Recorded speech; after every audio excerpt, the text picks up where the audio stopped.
Hello, folks. My name is Jim Worthen. The show is Worthen One-on-One.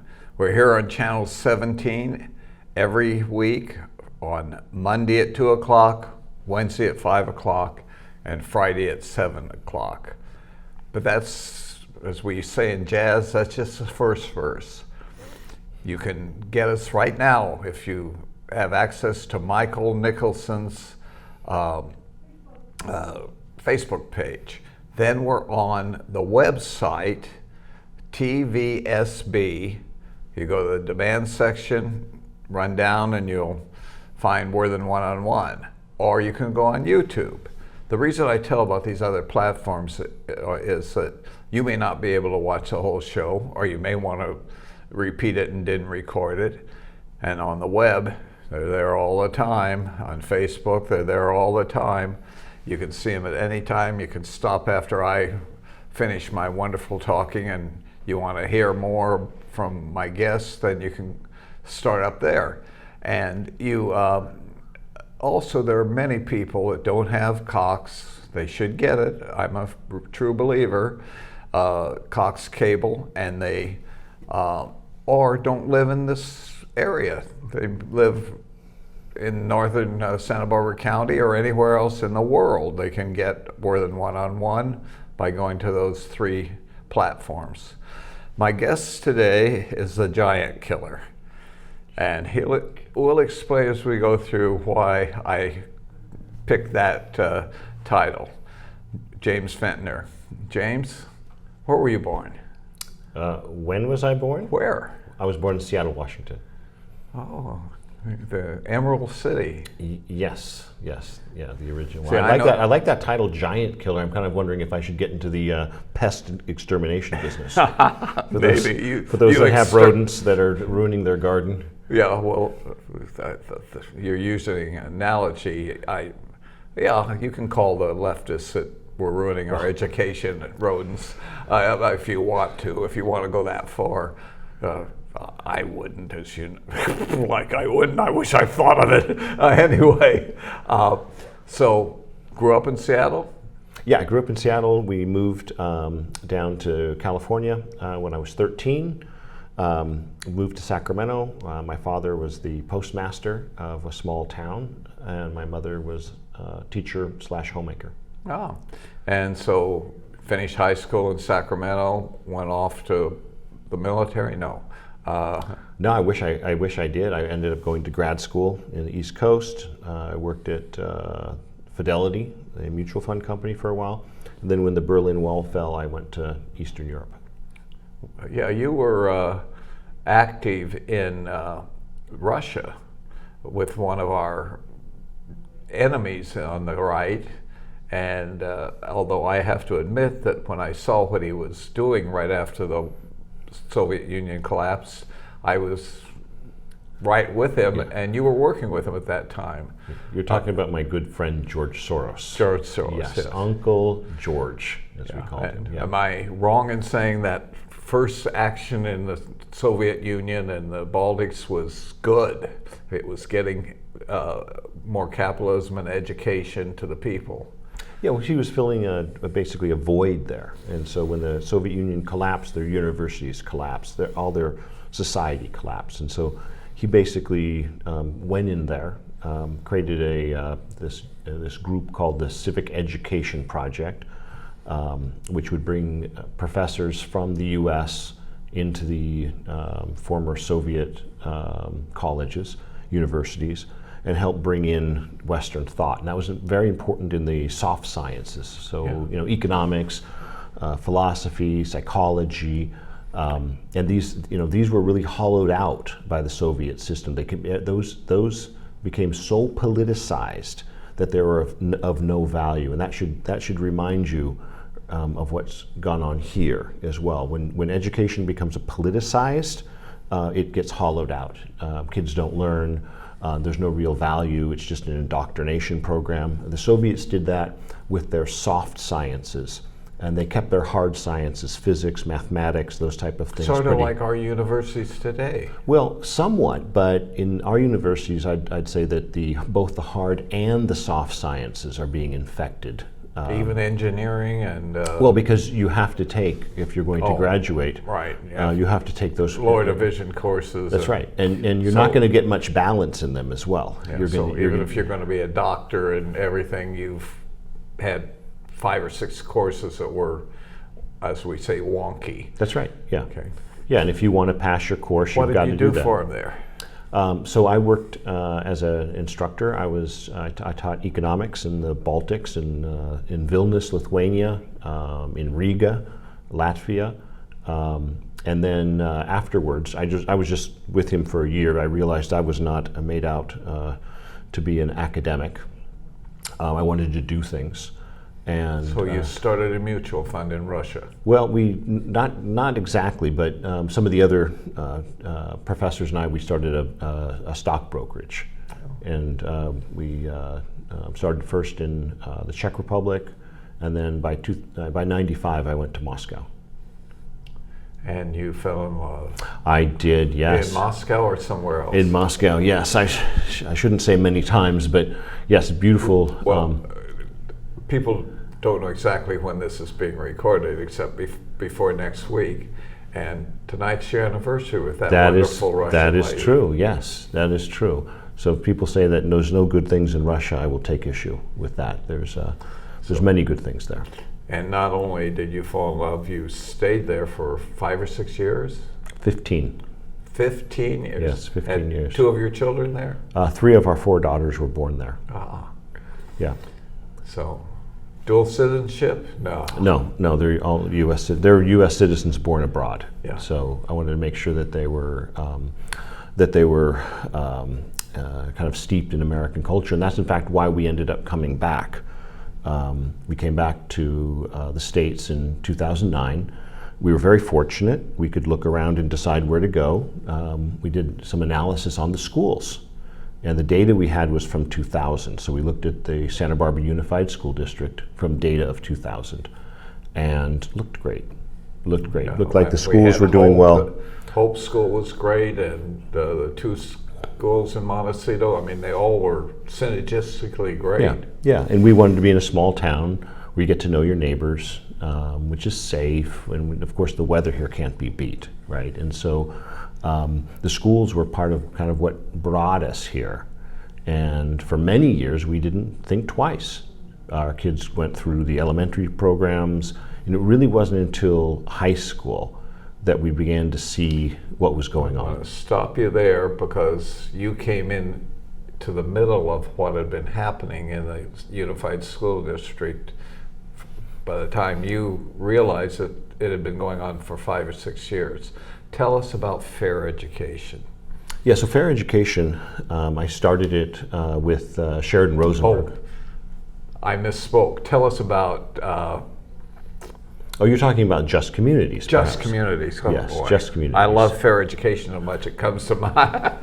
Yeah, tell us about Just Yeah. Communities. Well, a I didn't know- vendor for the Santa Barbara Unified School District. That's right, that's right. And I didn't know much about it. I knew nothing about it when I first went to a school board meeting. I was there to complain that Dos Pueblos didn't have an intercom system. We had a bond issue, but we didn't have an intercom system. But I couldn't speak because all of the supporters of Just Communities had taken the speaking slips. So I just sat down and listened, a little disappointed that I couldn't speak, but I ended up sitting next to Sheridan Rosenberg. And we didn't know each other very well, but she said she's here at the school board meeting because she wants to see the curriculum of this group, Just Communities. Okay, go back to Just Communities, became a vendor. Yeah, so I And just get, tell us yeah. about the money and everything. Yeah, so I didn't know anything about it. And so, I asked her, well, what is this organization? What are they doing? And she said they're a social justice outfit. And I said, okay, well, maybe they're doing some good stuff, right? Let's see what they have. She showed me some things, and then it piqued my interest. And I thought, how could anything like this, that's basically teaching kids to think in terms of each other, in terms of race, in terms of gender, and it's creating pulling you back. And so we dug in, and so we got the foundation documents of okay. Just Communities, and they were founded around 2010. And what was interesting about that, one of the names on the foundation documents was Fran Wageneck. And some people may know Fran Wageneck. She's currently running for the Hope School District as a board member, but she spent most of her career at Santa Barbara Unified as a top administrator there. I thought to myself, what is an administrator doing starting a nonprofit where the district itself is putting money into it? Hiring them, yeah. Yeah, right. And so the more I looked, the more we concerned. We need to point out that she has an opponent. I can't remember her name right now, or his name. But it's a her. I think it's Danny, and if I don't Blunt, yeah. Blunt, yes. Right, exactly. So we know to vote for Danny Blunt and against Fran Wageneck. Wageneck, okay. Yes. Or don't vote. Well, I mean, it's not so much, it's not all about Fran Wageneck. It's a system that allows this to happen. It's the ideas that a school system should be used for ideological purposes rather than education. That's the fundamental problem here. And over the 10 years, how much money did they get? We estimate it was over $1.7 million. And of school funds, tax money went to this foundation. Yes, and even better than that, because we tracked where the money actually came from. The money came from funds that were intended to help low-income and struggling kids. That's where it was intended to go to. And so what this group, Just Communities, did, they said, well, we're going to come in, we're going to teach the teachers. So they didn't teach the students. That's why parents didn't find out about it directly. If it wasn't for Sheridan, I would have never learned about this. They come in to teach the teachers on these off-sites, right? And they off campus, and I don't know if Michael's going to be able to pull up one of the charts that they use, but they had a table of oppression. Yeah, he has it, and it'll come up during this part of the discussion. Okay, and when it does, maybe we can talk a little bit about yeah. it. But it's really unhealthy type of training where they're pitting teachers against each other based on their ethnicity or based on their sexual orientation or based on their gender, anything. Religion. Everything, yes. It was husband, it's a capitalist. Yeah. And so, they had done these trainings for many years. So this poison has been in the system for many years. And people didn't look into it very deeply. The teachers themselves, if they complained, they were punished by the administration. And so wait, let me follow the dots. Just Communities train the teachers. Okay, they could accept it or not, but if they didn't accept it, then the board and administration punish them? Yes. Well, the administration has a lot of influence. It can determine whether a teacher is teaching one particular class at a school. It can move them around. They could limit them so there's no, a teacher that complains will never become a principal, for example. Well, right? Oh, yeah, and we've seen several occasions in the last 20 years, principals who were demoted to a teacher somewhere else. Yes, that's right. So that's right. This is what happens with any uniparty system, right? This is what happened to the Soviet Union. This is what's happening to our education system. There's a lot of parallels in this because they're not creating great outcomes. I mean, we're 50th. California is 50th in the nation in literacy. That means that Alabama, a state that so many people in Santa Barbara would like to make fun of, is doing better. And in fact, Alabama has risen further than any other state in the last few years. Yeah, up to like 23rd or something. Isn't it crazy? Yes, but education's not that hard. What's very difficult is this indoctrination, because they need to bring in outside groups. They pour a lot of money into it, and they really don't get good outcomes. So if I could just finish with that one thought, is that what they did is they came into the district and they told this lie. They told many lies to the district, but they told this lie that by training the teachers in their philosophy of segregating people, that they are going to help address the achievement gap, so that makes no logical sense, but they're going to reduce. There's a gap between the Hispanic kids and non-Hispanic kids, right? And so they're going to somehow reduce that gap. Well, we'll see that some of the groups that they were supposed to be helping ended up on the victim and oppressed side of the chart. And how do you encourage the oppressed and victimized to achieve? To, they'd have to cross over to the other side. I mean, people are complex. You can't put somebody in a. I mean, it's amoral to do that anyway. To take a person and to judge them by the color of their skin, it's absolutely immoral. To teach that to kids, I mean, that's triply wrong, because they're gonna grow up and we're never going to get over these types of issues to treat each other as individuals, right? And they were doing this, to pocket almost $2 million. 1.7 million is what they took from the district. All the talk of racism benigns the fact that almost a large percentage, over half of our population, has intermarried between different ethnicities. There's children of Oriental and white. There's children of black and white. Yeah. There's children of Hispanics and Anglo. There's children of... Well, you're getting to the point that there is only one human race, yeah. Right? And what's happened is, for mostly political reasons, people have been divided, and they play upon that to take in money. Well, let's describe the chart then. Sure. It had it was just a matrix, and it had listings of divisions of people. You can divide people by religion. You can divide them by ethnicity. You can divide them by gender. You can divide them by gender expression. You can divide them by height. You can divide them by age. Any way you can divide people.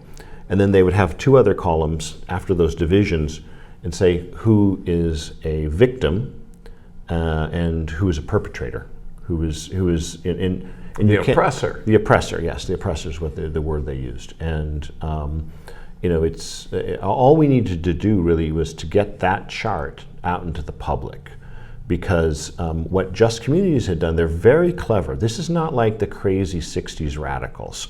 These crazy 60 radicals have learned all the tricks over the last 50 years. And one of the tricks they've learned is that they said to us, no, we can't release that information because it's intellectual property. Like, the secret sauce in Coca-Cola, or Google's algorithm or something like that, right? It's so special, and we've spent so much time working on it that we can't share it with you. And so the only way that we could get that out into the public was to sue them and make it part of the lawsuit. So, it was very difficult. It's very difficult. These groups play hide and seek all the time with what they're actually doing. What they say they're doing, Jim, is they say they're doing great stuff. Who can argue against making kids feel more inclusive or improving the achievement gap? Great things. But when you look at what they were actually doing, nothing was related to it. They were just taking money out of the district.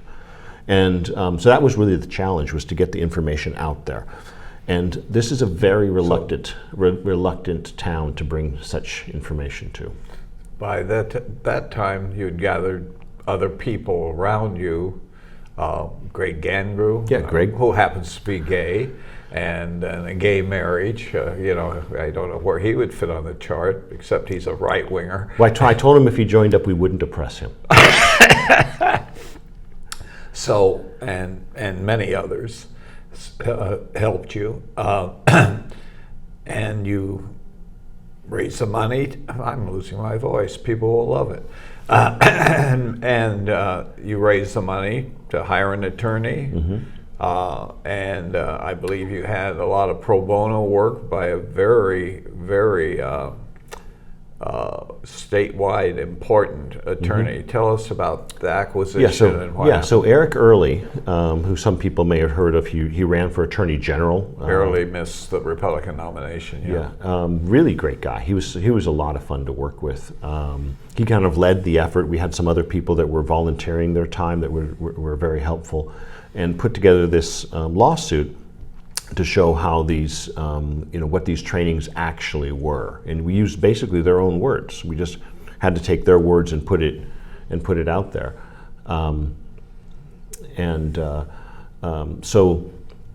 Unfortunately, in court, we were challenged, by the way. Just Communities, a little nonprofit in Santa Barbara. So guess who flew in 3 lawyers to defend them? I can guess, but I think I know. Go ahead. Perkins Coie. Perkins Coie, for some people, may if they could associate that with Hillary Clinton. It's Yes. a very top end, a very political law firm, which kind of gets to the crux of why it was so difficult to get rid of this group, Just Communities, and why we had to fight so hard, is because an entire political agenda is built on segregating people.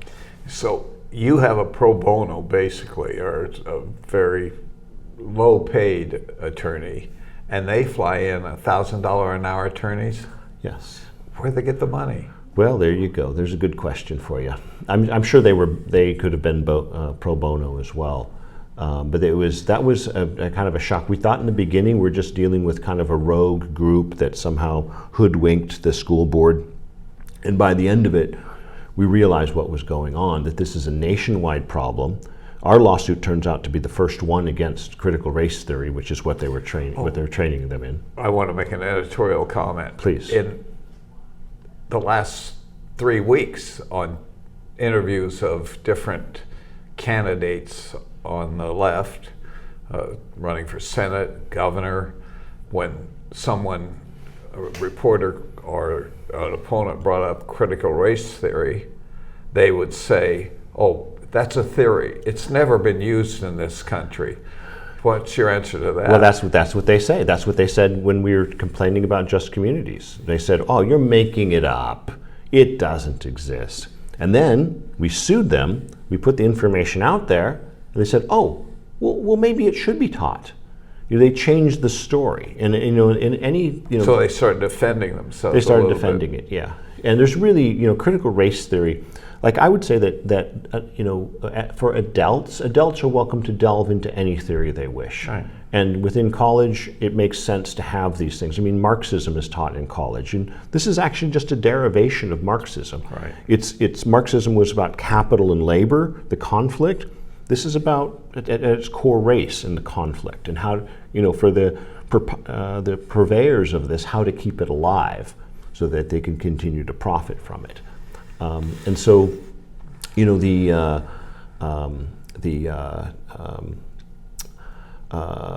what we kind of stumbled into turned out to be something that had kind of percolated through a lot of schools in America, and then people began to wake up to it.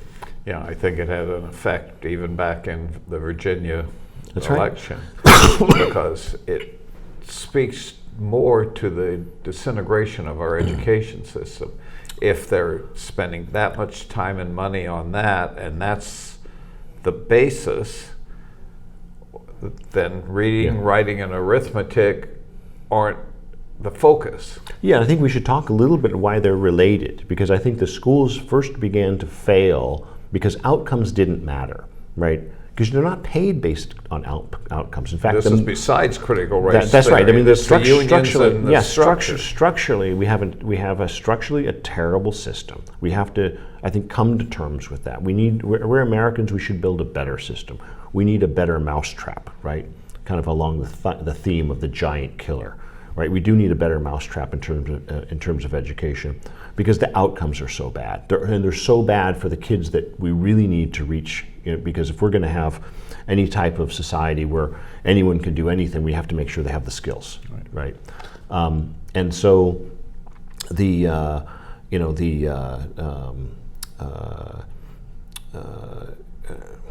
don't know how to really put it here, but I think that the education system declined, and this was kind of an excuse that was used, right? How can we do anything if we have systemic racism, right? Yeah.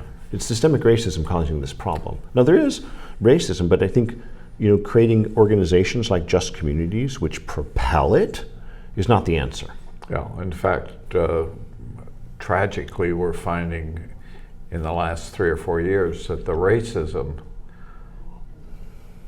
may be coming from the race that has always been felt to be the victim. I mean, what the FBI statistics show on the assaults on Chinese and Asians, 80% by young black males who are hyped up. The false claims of racism by whites against blacks that keep happening. They're false claims. Yeah. Well, I think that Bob Marley. You remember Bob Marley? Bob Marley had this right. He said, "Emancipate yourself from mental slavery. Only ourselves can free our minds." And if you say that racism's just that person's fault, right? And it's and one group can't be racist, which is part of what Just Communities was teaching. Was Bob Marley Jamaican? He was Jamaican, yes. Yeah, that attitude of the Caribbean blacks about American blacks really is spoken to in that song, and that they come to this country and they want to thrive, and they have been thriving even in their backward countries, and they say, lift yourself up. And they go ahead and do it. And so let's talk about some of the categories. I noticed that on the left side, as I would go down it, was Christians as oppressors. Yeah, because nobody has ever oppressed, only Christians have oppressed. Yeah. Capitalists, which in our society includes the guy who owns the gas station, the guy, it's the capitalist system goes right down to the shoeshine man. Yeah. And on that, by the way, the capitalist being the sole oppressor also ignores the entire history of what's happened in China during the Cultural Revolution, as well as the millions of people that were killed in the Russian Revolution and what followed, and the other revolutions around the world. So it's a very narrow and biased and bigoted approach to life. When it gets carried away, we have 20,000 farmers killed in the Ukraine under Stalin. That's correct. 20,000, my God, I'm sorry, 20 million in 3 or 4 years. Farmers starved to death because communism doesn't work. They all were being forced onto. And on that point, by the way, you make a great point. Just don't help us. You do this one particularly, but in that time, the New York Times, right? You can look this up. The New York Times didn't cover it. No. Right? They didn't cover it. And so part of what's going on here as well is that a lot of the press, they look the other way. They're like, this is an inconvenient story for us, so we don't want to talk about it. To be fair to the New York Times, they didn't cover the Holocaust either. And they ignore anything that doesn't fit their leftist, anti-Semitic doctrine. So the newspaper of record is a newspaper of phony record. And so capitalists, males, whites in general, so I guess... No, whites are the oppressors in this. Yeah, I'm going down the oppressor list as I recall it. Let me think. Right, well, those are the main... Oh, we have ageism too. Oh, ageism, yes. Older people. Older people, yes. Older people oppress younger people, or... Isn't that our job? Yeah, I thought hey, so. Kid! Well, my son. Well, there should be some guidance, but maybe not that. Yeah. It works. I can give you a lot of examples, including a football player named Jackson who had a checkered childhood, and he ended up being an All-American and all NFL and a great baseball player. And he told the story of how difficult a child he was, and how Mama would discipline him and discipline him, and finally she would take him out on the lawn in front of the neighbors and give him a spanking, and he got to be old enough that he ran away. Not away from home, but ran away till Mom calmed down. So the next time he did that, Mom came out with her hand behind her back and started to discipline him and everyone. And he started to turn, and she said, "You can outrun me, but you can't outrun this," and aimed a gun at him. He loved her dearly. Who is this? This is not a family story, is it? No. Okay. This is one of the most famous athletes of our time. Okay. Okay. My mind's blank on his first name, but he played for the Yankees. He played in the National Football League. He was a dual All-American. Yeah. Well, I don't know if parents need to become open carry for us to improve our schools. We can probably do it in a more marginalist way. My mom had a way when the belt didn't work and I ran away. She would put my clothes out on the porch as I was watching from on a hill nearby, and a little bag of food, and shut the door and go to bed. I would figure out a way to come home. Yes. Yes. Well, I guess in the matrix of that time, you're the oppressed. Right? Yeah, I deserve to be oppressed. Yeah. We won't get into the oppressed if they deserve it. But what's interesting? So in our story with the schools, we didn't win the lawsuit. Right. It was tried here in Santa Barbara under Judge Anderle, and this was after the BLM. Right. Yeah. After BLM, and so we kind of dug into the clerk that was under Anderle and his incentives and the like, and but it didn't win there. But I think what happened was people realized they'd been hoodwinked. Even people, I can beat up some people on the left who still believe that's the right thing. I think they're being willfully blind. But a lot of people, do have good intentions. They do want the world to be a better place. And this group presented something that was not what they were actually doing. And I think that's actually what caused their demise. So you lost. So how did you become the giant killer? You just we lost wear them out? Well, we lost the legal battle, but we didn't lose the war. I mean, they no longer exist as an entity. Now, it doesn't mean that there's not other entities that are forming in their wake, because this, unfortunately, there's still too many people that think that this type of grift is a good business model, right? They're going in there, they're not solving problems, they're actually making problems and taking out money. Is it the city council? No, I think it's Unified Schools hired the gentleman who says have coffee with a black man. Yes, James Joyce. At yes. $7,000 an hour. Mm-hmm. $700 an hour. I think anyone with James should be paid more. Don't you think so? Yeah. It has to do with psychology and psychiatry, and he's not versed. Well, here's the thing. I went to one of his. He had a public presentation. I went to one of his public presentations. I actually found him to be quite a moderate type guy. He brought in some folks that were a little bit out of left field, but I think the problem is the pay. If we're doing so, whatever happened to volunteerism? If you actually have the secret sauce to improve relations amongst people, well, let's give it away. Why are you getting insane amounts of money for this, right? And then with the Just Communities case, why are you hiding it from the parents and the community? Let's agree that this stuff is important, that we should learn to get along better. We should learn to respect each other. We should learn, well, in schools we should actually learn, but make it public, and the pay has to be commensurate. You can't be paying a teacher.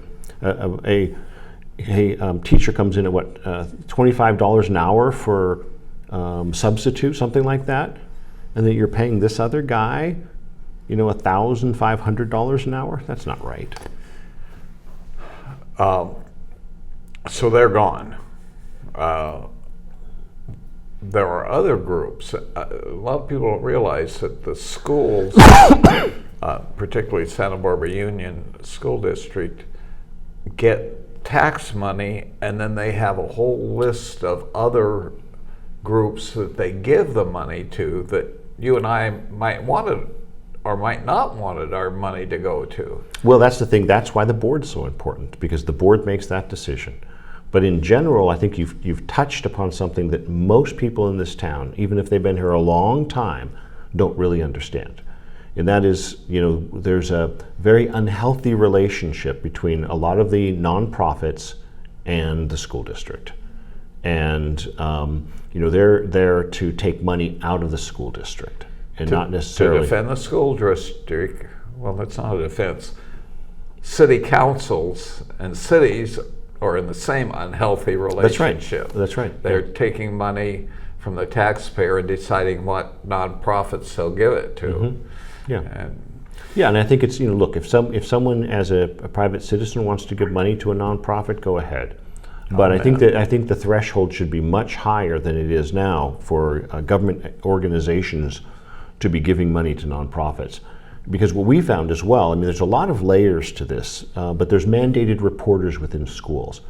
And these are people that, if you hear something that's being done to a child, you have to, by law, report it within a certain number of hours.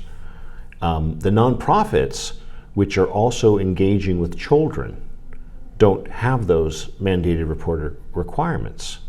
So we found at the Mad Academy, when we were involved in this with Just Communities, we found that the Mad Academy had some shenanigans go on with male leader making sexual solicitations of young 15, 16-year-old boys. Yes, that and other drug issues, and they didn't have the same requirements, and so there's a safety issue there, there's a financing issue, but most importantly, there's an education issue. We're not educating our kids.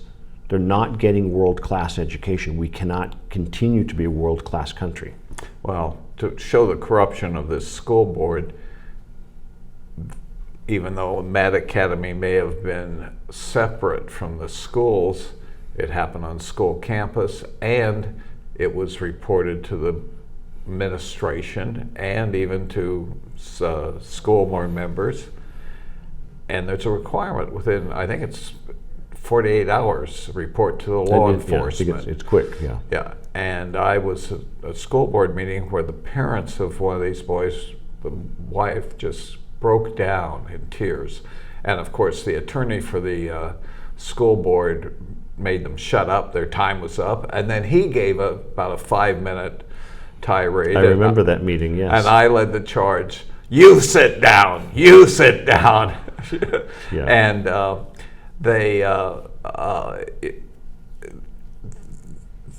there's no excuse, by the way, they filed the police report within a few days, that they should have filed 40 days before the referral, it's called, to the police. That's one of the big keys in all of the many kinds of molestations, rape of young girls, homosexual boys being homosexually molested, and the whole cure is for whether it's a church, whether it's a synagogue, whether it's a school board, city, a nonprofit, is you report it right away to law enforcement. It's not your job to try and cure a problem that you have no tools to cure it, except to ship the guy to New Mexico. Well, there are those rules for the schools, but the nonprofits which work with the schools, which partner with the schools, often don't have those rules. That was true with Just Communities as well. Maybe that's the way Planned Parenthood gets away with not reporting rape. It's one of the indictments of Planned Parenthood is, okay, they do what they do, but when a 14-year-old girl comes in and she's pregnant and wants an abortion, you don't find out who the father is and report him, because no matter who the father is, it's some sort of something illegal. Rape. Yeah. I mean, even if it's a 16-year-old boy, it's statutory, but it's usually a 25, 30-year-old man, and they just can keep getting away with it. because people are not following the rudimentary rule of law. Yeah. So we got rid of them. And again, what we did here, what you did, I shouldn't say we, but No, it was a we. This was a lot of people working on this. has had effect all over the country, because as we said, the left in schools and the left in administration, the governors and lieutenant governors, attorney generals, and the congressmen and legislators have to face the fact that this went on and is going on, that it isn't just a theory. And when they do, parents revolt. Do you see a parental revolt across the country? Well, in certain areas, yes. In fact, it's a great point. When I give an example, as you know, Christy Lozano ran against the incumbent for the superintendent of schools, and immediately upon running, she was sued because they argued that she didn't have the credentials. She won her lawsuit thanks to John Tyne III, and then part of their case against her was up in Tuolumne County. Exact same. And he was a PE teacher as well. It was the parallels were amazing, and he was kicked off, and so John went up there and got this candidate Zach Abernathy. Superintendent Abernathy. Now he's superintendent because he won his race. Right. And what's interesting about that is there's the issues were very much the same. I actually had the pleasure of meeting him. He came down here to Santa Barbara, and very focused on education. He wants to depoliticize the education process. Really great, down-to-earth guy. He won his race because the politics were more balanced. Our system works really well with checks and balances, right? The check is kind of it's the legal system, and the balance, we have to make sure that if something goes wrong, if the wheels come off the cart, that we hold those accountable that allowed that to happen. And the challenge here in Santa Barbara County is they don't actually get held to account because of the supermajority of voters on one side.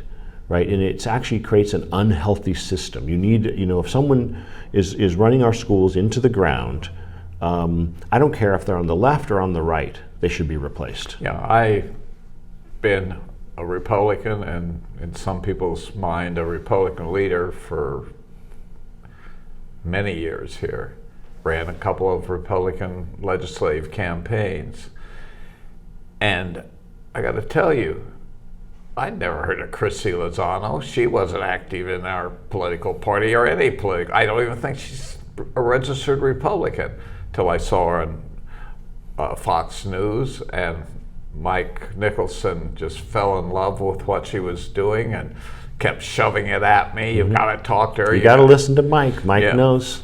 And I think that's true of many of the people I would be supporting across the county for school board positions. I'm trying to remember if any of them I ever heard of 5-10 years ago in the Republican Party, and I know that more than half aren't Republicans. Yeah, no, I think there's what's going on, Jim, is actually there's this very ineffective uniparty system here that we have, right, where they can fail, they can keep failing. You don't mean the Republican Party. No, I'm talking about what's happened here in our schools. Yeah. And they can keep failing. And a lot of people said, well, this is like myself. I didn't come at this from a political angle. I came at this because I'm concerned with my kids. I don't want a failed education system, because we're going to pay for it in the next couple decades, if not sooner. And so I think what happens is these common sense people come in, because that's what I'd call Christy. I'd call her a common sense. She's not a partisan person. Common sense people come in, and then the left, they say, rabid mega Republican, or whatever their latest thing is, and they try to politicize something that really we should all be unified. And why the left is defending this stuff rather than improving their schools is a huge issue. And I don't know, eventually maybe enough people will peel off outside of the pure partisanship and look and say, hey, our schools are failing. They're truly failing. Now, your particular school might be doing well or your child might be doing well, but look at the whole thing. It's failing. Well, we know in the underground that teachers peeled off and supported Christie. Where the partisanship comes in, James. Yeah, James. Where it comes in is the unions, teachers, SEIU, service. They don't openly really question and look at what party to candidate to give to based on what that candidate's saying. They give overwhelmingly millions of dollars to the leftist candidates. Well, but then you have to look and say, well, these, that type of system, is it really about the kids? Is education about the kids, or is it about something else? And I think eventually, if I could figure it out, I think most people can figure it out. Yeah, going through looking at the bond issues for schools. First, looking to see if there's been any accountability to previous bonds, and finding there never has been. No, you name it, bonds in Montecito, Santa Barbara Unified, Goleta, Lompoc, San Ynez. There's really no transparency and accountability once they get their hands on the, we used to call it filthy lucre. And they, so we want to give them more money, but also the correlation during that, having all that money for maintenance. Wait, you had tax money. How come you weren't maintaining the facilities? Because during that time, school teachers' salaries through the union and school district administrators through the... Well, I think that's it. You see, the administrators. I think a good teacher's worth their weight in gold. Really, it's a tough job, and there's some, that are really, really good at it. Some have turned it into a political indoctrination, and especially the younger ones. Because they're coming out of these teacher programs that tell them that if they're not woke, they're not doing the right thing. And that's absolutely wrong. But it's the administration layers that, if you look at the growth of students, in fact, in Santa Barbara Unified, the student population continues to decline, right? Where are they going? Homeschool, private school. They're going to Providence Hall and Providence and Bishop Diego. Well, that's been true for a couple of generations. That people who were not Catholic, who questioned the school district they were in, would please let us send our daughter to Bishop Diego. There are some good school districts that do better, but when they're pointed out, people say, "Oh, they're white privileged districts." That's Hope and Montecito Union and Cold Springs. But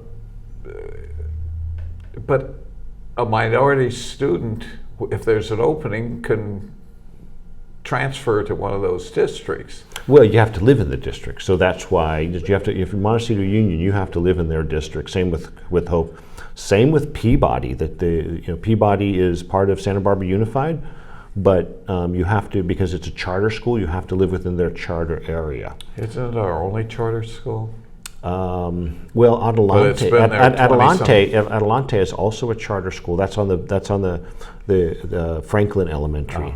But they're a charter school. They're a very ineffective one because they're more into indoctrination. Only 20% of the kids at Adelante are at proficiency before COVID. Wow. 20%, yeah. I'm sure if you went there, you'd be one of those, though. You'd be the one out of five. Because yo hablé en español muy poquito, muy malo, and so I would have a hard time catching up.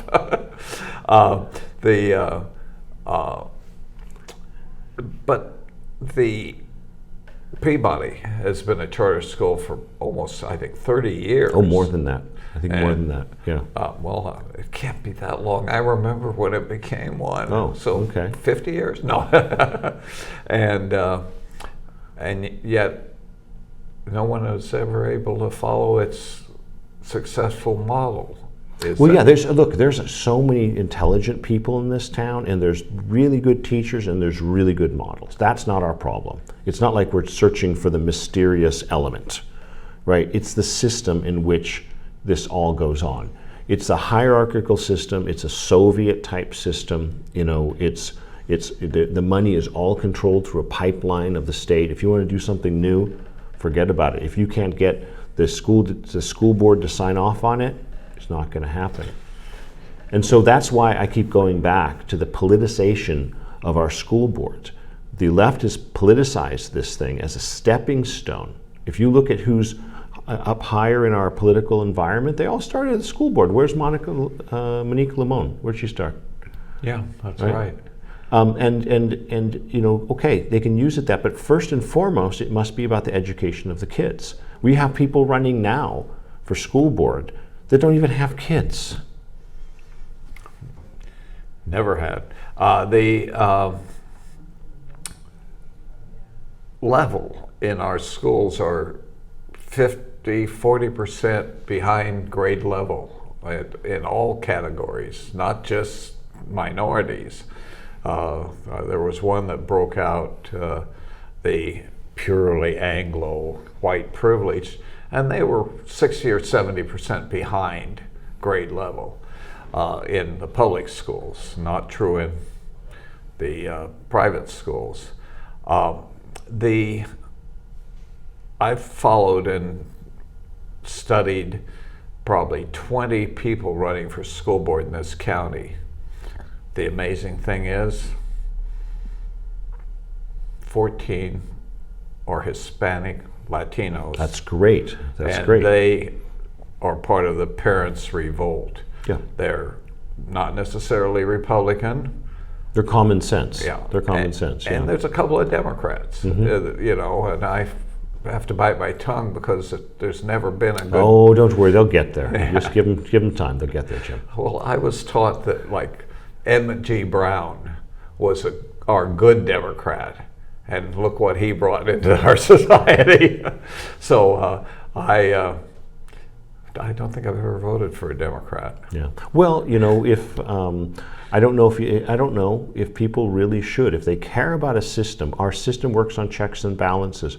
We are so unbalanced at this point that it's the uniparty is not able to solve this problem. And if you look at who they're endorsing, it's the same people that created the problem. There's absolutely no vision there. It's just keep the machine working. Being been mainly talking about, other than our general conversation, Santa Barbara Union.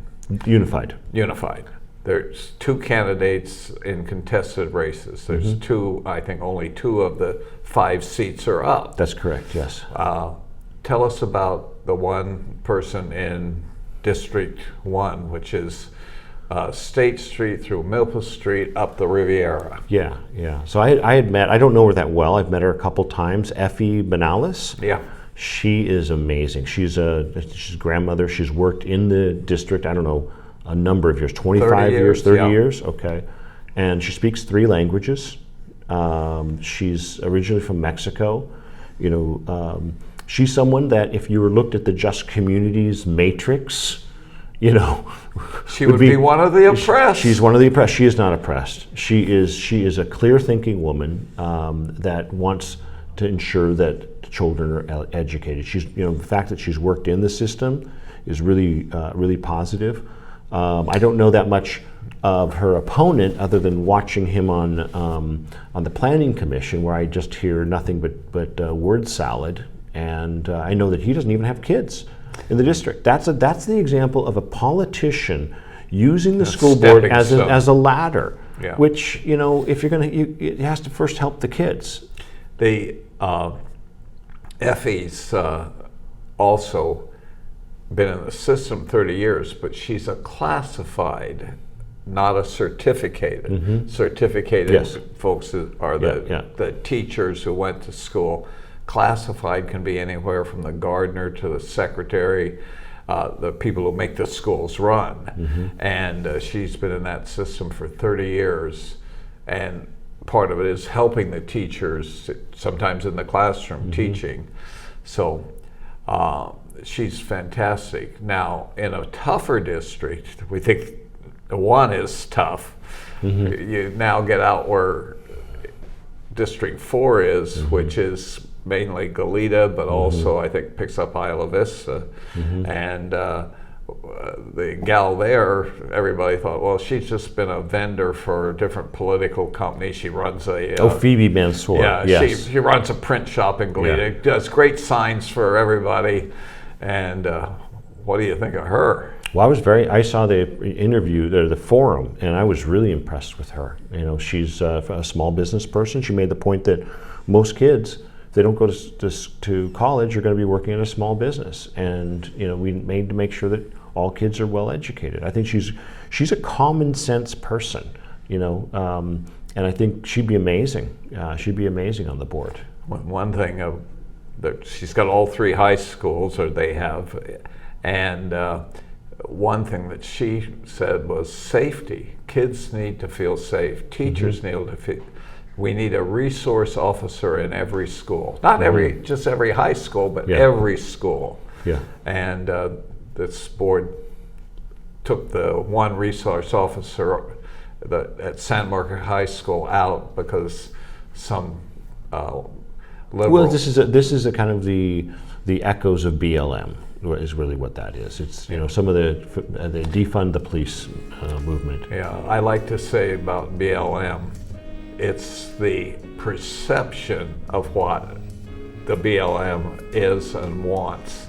It isn't what they really are, and not even those who Black Lives Matter, just as a philosophy, it's not even what they want.